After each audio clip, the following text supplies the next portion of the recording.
I have had this idea for some time, trying to think how to do it, and I have done it.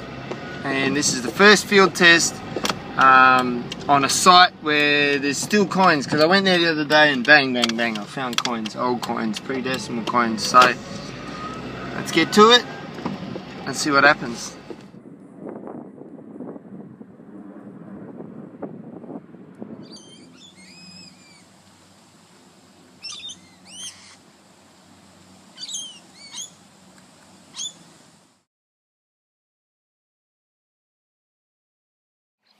Okay, so this is what you're looking at. I'll lay it out in a minute, but my arm feels as fresh as the time I started about an hour or so ago. You get the right little arc, you get a signal, you just look down at the screen, and the 80 there, and that's what it was, a key. Dolson D3031 key. I wanted to find a way to make this lighter, and I think I have found it. It operates normally as a normal ATPRO would. The difference that enabled me to do this was this strap, a bit of tape and cable ties on these bag loops. I have that around my neck. This is my adapter I made for 3.5mm headphones, and this is I had a faulty coil, a standard ATPRO coil, which I took this lead from, because the lead was fine, the fault was in the coil. And then what I did is I got from someone who had a faulty ATPRO that was no good, and I got the socket which the coil plugs into.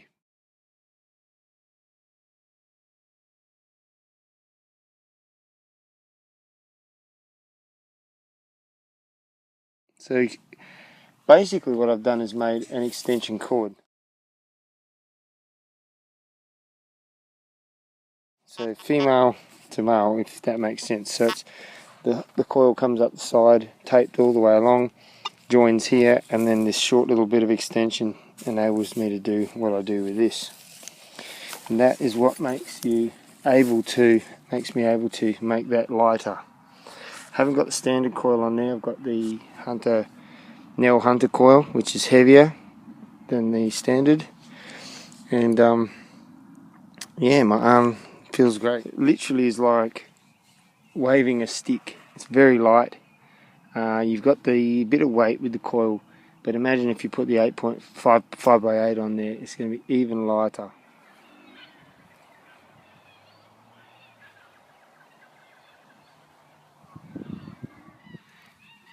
These old cans and lids, sorry. It's some kind of a manifold type thing there, part. This was an old farm site. This is full solid brass with a YA on it. Don't know what it is. It's been cut on both sides, but lots of junk. Bits of modern junk and odd old things.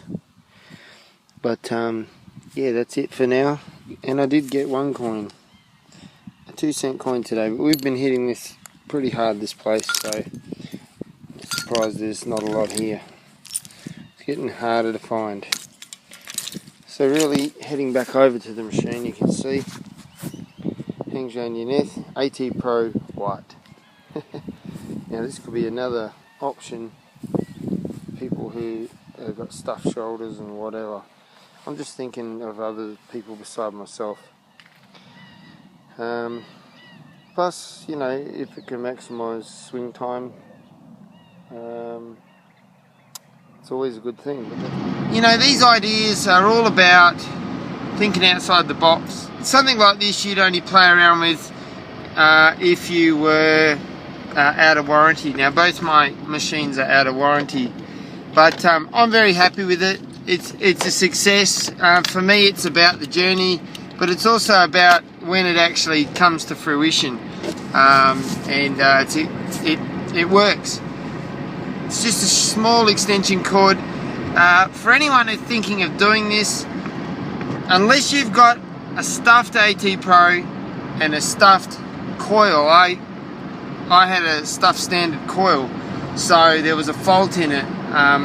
So I worked out through some testing that it was one of the circuits, the coil circuits, as there's two in a double D coil.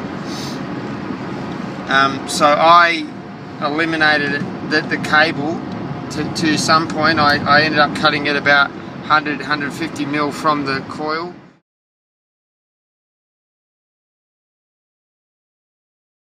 Just in case, but found that the cable itself wasn't compromised, it was actually down in the coil, so that's something that can't really be fixed.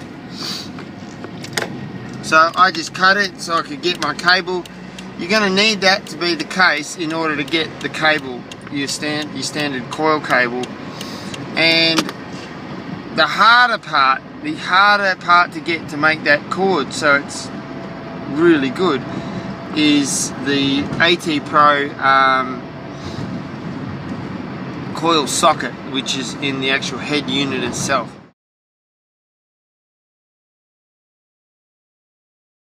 I was extremely lucky, very fortunate to find somebody who had a stuffed one. Okay guys, so it's the next day after my the field test, and I have to admit, last night I actually had a sore neck. So I've been thinking about it during the day at work, and I've come up with a solution to take the weight off the neck. What I've come up with, you've got these little clips like this, goes onto my thing. You could attach them onto here, but I decided to go with there, and they clip on, clip off. Then I've done a little ring there, a bit of electrical connector, some whippersnipper cord, another connector, and then a carabiner onto that fitting on the side. It's two of them. What I've done here is I put another carabiner to that little part of the body. So basically you'd come in to dig, and this would just swing into your digging area, get in the road. So when you use this, put your little clip there, it just holds it like that and then keeps it out of your digging area.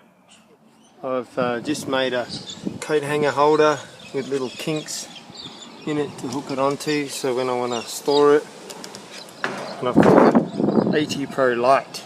Having this set up onto my hydration backpack is a good idea. It takes the weight off my neck, distributes it on my shoulders. So I had another thought. When it comes to this cable that's coming from the